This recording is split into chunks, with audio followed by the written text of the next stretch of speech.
अस्सलाम वालेकुम व्यूवर्स, आज मैं लाई हूँ आपके लिए दही भल्ले की रेसिपी। सबसे पहले मेरे चैनल को सब्सक्राइब करें, बेल आइकन को प्रेस करें। आज की जो रेसिपी है वो है दही बड़े की रेसिपी को स्टार्ट करते हैं। यहाँ पर मैंने 2 अदद कप जो है वो बूंदी ले ली, जिसको मैं 1 घंटे पहले 1 अदद कप में पानी में भिगोकर रख रही हूँ। साथ ही मैंने इसमें दूसरी किस्म की बूंदी ली है, उसको भी मैंने 1 अदद कप में भिगोकर रख दिया है। बूंदी जो आप पसंद करते हैं आप वो इस्तेमाल कर सकते हैं। यहाँ पर मैंने जो है वो 2 किस्म की बूंदी ली है। ये है भल्ले, इसको भी मैं पानी में भिगोकर रख रही हूँ ताकि ये नरम हो जाए और जब इसको हम तैयार करने जाएँ तो बिल्कुल नरम हो। अब मैंने एक बाउल में जो मैंने भिगो के रखी थी बूंदियाँ मैंने शामिल कर दिया है। साथ ही मैंने 2 अदद उबले हुए बारीक कटे हुए आलू शामिल किए हैं। चने मैंने इसमें शामिल किए हैं। टमाटर 1 अदद शामिल कर रही हूँ।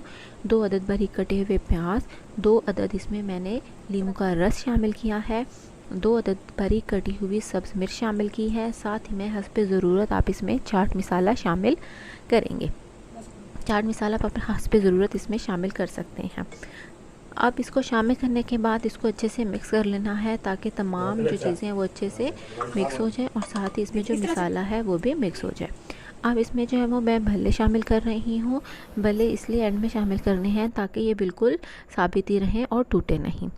यहाँ पर अब मैंने जो है वो 1 कप इमली आलू बुखारे की चटनी शामिल की। सिंपल मैंने दही शामिल किया, हाँ दही और पुदीने वाली जो मैंने इसमें चटनी शामिल की।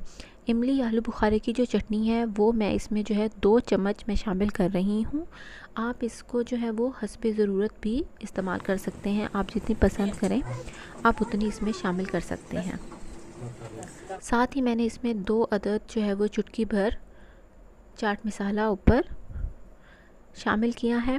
दही भल्ले की जो रेसिपी है वो मेरी बिल्कुल तैयार हो गई है। आपने इस रेसिपी को ज़रूर ट्राई करना है। उम्मीद है करती हूँ आपको ये मेरी रेसिपी बहुत ज़्यादा पसंद आएगी। मेरे चैनल को सब्सक्राइब करना मत भूलिएगा, साथ ही बेल आइकन को प्रेस करिएगा, पूरी वीडियो को देखिएगा। और ये देखिए जी, दही भल्ले की रेसिपी तैयार हो चुकी है।